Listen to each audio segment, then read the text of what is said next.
Kalaupun nanti Bro AHY harus kehilangan Demokrat, ikhlaskanlah. Toh sudah dapat banyak selama ini di sana. Sudah kaya raya, tinggal banyakin bisnis aja, nggak ada salahnya. Siapa tahu malah di sana bakatnya, bukan di politik, di mana orang harus betah bermuka dua. Hari Jumat kemarin dilaporkan kepada saya, dikirimkan surat kepada pihak KLB untuk melengkapinya. Diberi waktu, karena kami kan punya waktu 7 hari, maka kita beri waktu, mungkin Senin atau Selasa diberikan kepada kita lihat lagi. Mudah-mudahan ya kita lihat aja, lengkap atau tidak. Kalau lengkap kita teruskan, kalau tidak lengkap ya kita ambil keputusan. Oleh karenanya sejak awal kami sudah menyampaikan bahwa KLB itu abal-abal. KLB itu tidak memenuhi prosedur dan ADART yang berlaku. Oleh karenanya wajar kalau kemudian dikembalikan.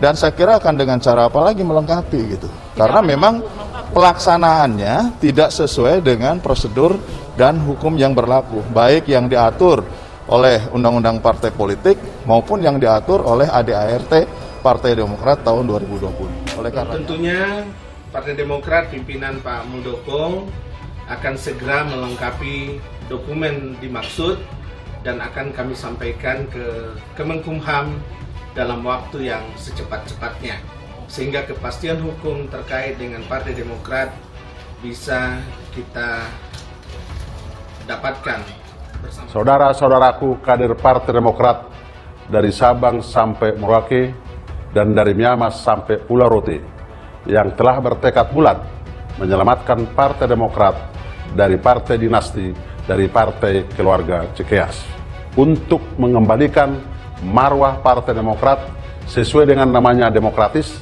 terbuka dan modern yang merupakan landasan partai yang didirikan oleh para pendiri. Sekali lagi, bukan partai dinasti oligarki yang mengarah pada tirani. Lonceng kematian Partai Demokrat di tangan Yasona Lauli, tujuan akhir 2024. Pengamat politik Saiful Mujani menyoroti kisruh Partai Demokrat yang menggelar Kongres Luar Biasa atau KLB di Deli Serdang, Sumatera Utara atau Sumut. Dia tampak prihatin dengan tindakan pengambilan kepengurusan Partai Demokrat hingga pengangkatan Muldoko sebagai Ketua Umum Demokrat. Kini menurutnya nasib Partai Demokrat berada di tangan Menkumham Yasona Lauli, yang juga kader Partai Demokrasi Indonesia Perjuangan atau PDIP. Jika Yasona mengeluarkan SK kepengurusan untuk Muldoko hasil KLB, maka kepengurusan Agus Harimurti Yudhoyono atau AHY akan sulit mengikuti pemilu 2024. Setelah KSP Muldoko ditetapkan jadi Ketua Partai Demokrat lewat KLB, maka selanjutnya tergantung negara. Lewat Menkumham dari PDIP, Yasona mengakui hasil KLB itu atau tidak. Demikian ujarnya. Sementara dalam beberapa kasus pengambil alihan parpol sebelumnya, Yasona memenangkan pihak yang menggelar KLB atau yang dituding mengambil alih paksa sebuah parpol. Terakhir terjadi pada kasus Partai Berkarya di mana Tommy Soeharto hampir saja disingkirkan setelah kubu KLB disahkan oleh Kemenkumham. Beruntung saat menggugat ke pengadilan, Partai Berkarya yang dirintis Tommy berhasil kembali. Lonceng kematian Partai Demokrat. Apabila nantinya Yasona mengakui kepengurusan Demokrat versi Muldoko, Saiful Mujani menyebut bahwa itu pertanda Partai Demokrat atau PD akan benar-benar mati. Kalau mengakui dan membatalkan kepengurusan PD AHY, lonceng kematian PD makin kencang. Demikian jelas peneliti Saiful Mujani Research and Consulting.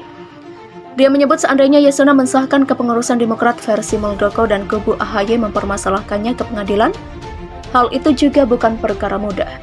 Sebab Saiful Mujani menilai akan ada proses panjang meskipun kubu AHY memiliki legalitas sekalipun. PD AHY selanjutnya akan menggugat ke pengadilan dan ini biasanya hanya bisa selesai di Mahkamah Agung.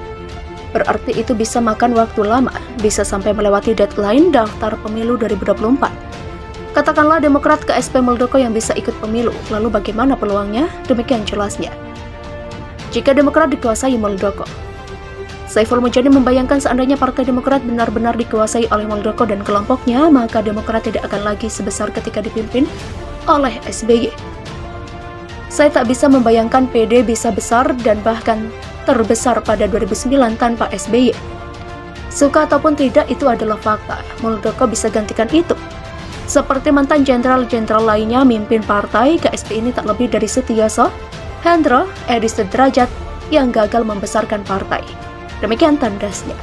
Akibatnya 2024, Demokrat bisa menjadi seperti Hanura sekarang, yang hilang di parlemen setelah Wiranto tak lagi mimpin partai itu. Demikian sambungnya. Ia pun menduga skenario terakhir dari apa yang dilakukan Muldoko tersebut adalah untuk membunuh Partai Demokrat.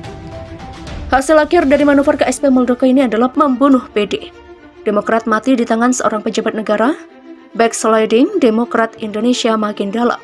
Dan ini terjadi di bawah Jokowi yang ironisnya ia justru jadi presiden karena demokrasi. Demikian ungkapnya.